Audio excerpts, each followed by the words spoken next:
j'attrape des maladies, là, c'est un accident de travail. C'est de la contamination professionnelle. C'est vrai, t'as bien raison. Bienvenue, Éric.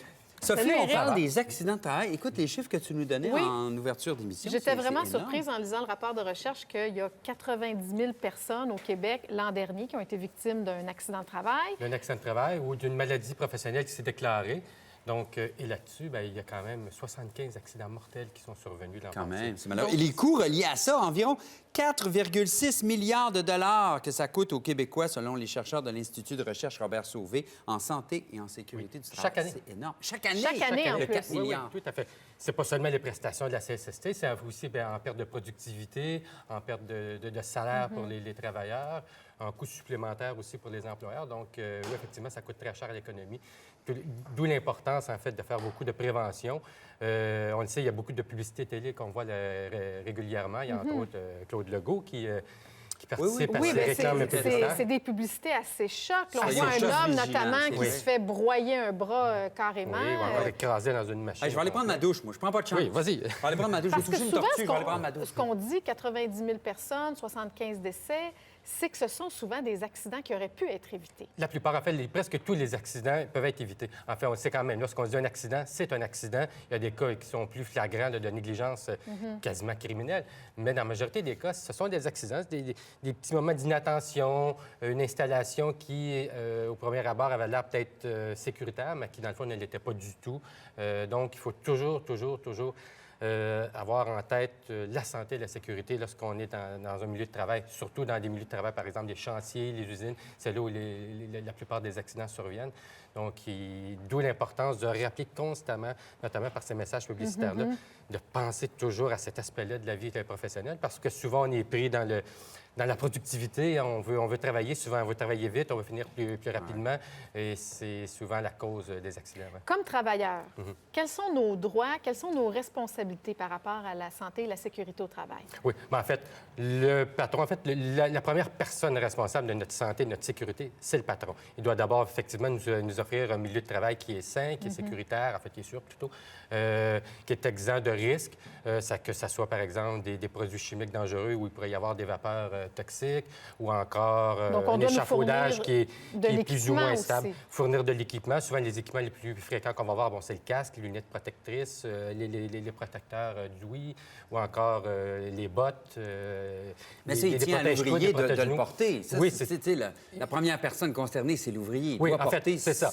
ses équipements. En fait, le patron n'a pas nécessairement joué non plus aux parents. Là. Je veux dire, l'ouvrier, en principe, est un adulte majeur et vacciné. Il doit donc prendre ses responsabilités. N'empêche que le patron, ou à tout le moins son représentant, que ce soit le contremaître, par exemple, il a le mandat de faire respecter les consignes de sécurité, que ce soit sur les chantiers, à l'usine ou n'importe où. Il y a des métiers, effectivement, qui sont plus à risque que d'autres. Nous, dans un studio, on a peu de chances de se blesser, contrairement c'est encore à il y a toujours les, Oui, mais bon, les on s'entend projecteurs. On se souvient, entre que autres, sur un chantier oui. de construction, on est beaucoup plus à risque. Oui. Et souvent, les employeurs vont faire des formations Oui, c'est ça. Donc, pour la prévention. C'est ça. En fait, dans la plupart des milieux de travail, c'est important de bien former ses employés. Souvent, on dit formation, on pense à des trucs qui sont très, très encadrés, formels, mais ça se fait de façon beaucoup plus informelle que ça. On sait quoi faire pour que ça soit sûr et sans danger. Et lorsqu'on a un nouvel employé, et même un stagiaire, il est obligatoire de lui montrer... Oui, on peut exiger ça? On peut l'exiger. Ces formations-là doivent être faites dans le cadre des heures normales de travail. Si ça doit se faire en dehors des heures de travail, ça doit se faire rémunéré selon les heures supplémentaires. Donc, mais on est obligé on est en droit de recevoir cette formation-là de la part de notre employeur et qui, lui, est obligé de nous le donner. Donc, Un accident de travail, qu'est-ce que c'est exactement? Parce que si on se blesse au travail, bon, c'est une zone grise. Hein? Oui. Des fois, ça peut être évident. Bon, on a eu un problème avec de la machinerie. On s'est coupé un doigt, exemple. Un boucher qui se coupe un doigt, on s'entend, c'est un accident de travail. Oui. Mais des fois, si on est à l'ordinateur et on développe une tendinite, est-ce ça. que c'est un accident de travail? Il y a la zone, on pourrait dire, la zone noire qui est extrêmement simple. Ce sont les accidents. On se brise une jambe, c'est pas compliqué. On le voit sur le chantier, sur le à chantier, à l'usine. l'usine, en voiture, ici, on pense beaucoup. Parmi les travailleurs les plus à risque dans les accidents, ce sont ceux qui sont sur la route, que ce soit les livreurs, les camionneurs ou encore les signaleurs. Ça, c'est pas très compliqué. On le voit, la personne est blessée, elle s'est fait mal. C'est évident. C'est évident. ce qui est dans les zones grises, ce sont les maladies dites professionnelles, entre autres les troubles musculo-squelettiques. Oui, OK. Par exemple, tous les travailleurs à l'ordinateur, on développe par exemple une tendinite, ces trucs-là. Oui. Et là, ce qui est difficile à déterminer, c'est la part du travail dans cette blessure-là. Est-ce que c'était une blessure qu'on portait en nous de avant, ou encore un trouble qu'on avait déjà, c'est un trouble qui nous est inné plutôt qu'acquis à la suite du travail. Et ça, c'est extrêmement difficile de déterminer. Lorsqu'il y a une contestation à la CSST devant ces troubles-là, on entre souvent dans une machine Qu'est-ce juridique. que tu conseilles aux gens qui pensent que leur lésion, leur blessure est due à une surcharge de travail ou à un travail? C'est le à leur signaler travail? immédiatement. On n'attend pas. On n'attend pas que ça s'empire parce que on ouvre la porte à ce moment-là de plus en plus de contestations. Par exemple, l'employeur pourrait dire, bien, écoute, il s'est fait ça probablement chez lui. Je sais, la fin de semaine, il y a beaucoup ses amis, ses voisins dans divers travaux. Oui, donc, on a vu des il faut, histoires comme ça. même des fois, une petite blessure, hein, on tombe dans les escaliers, on se mal un peu au dos, on n'en parlera pas parce qu'on va se relever. Sauf que si le trouble peut souvent, le problème de santé peut se développer un peu plus tard. Et à ce moment-là, si on n'a pas signalé immédiatement, mais c'est plus difficile de prouver que c'est notre chute dans l'escalier qui a provoqué ce mal-là. Donc, il faut à chaque fois qu'on nous arrive un petit pépin, ne serait-ce que... Des fois, c'est ridicule. On n'a pas besoin, évidemment, de prendre congé, mais au moins que ça soit rapporté dans un registre que cette personne-là, tel jour, telle date, est tombée dans les escaliers. On fait ça auprès de qui? Notre superviseur? Notre superviseur, notre médecin supérieur traitant? immédiat. Puis ensuite, on va chercher immédiatement à ce moment-là, effectivement, un avis médical. Dire, voici, aujourd'hui, je suis tombé, j'ai eu mal ici.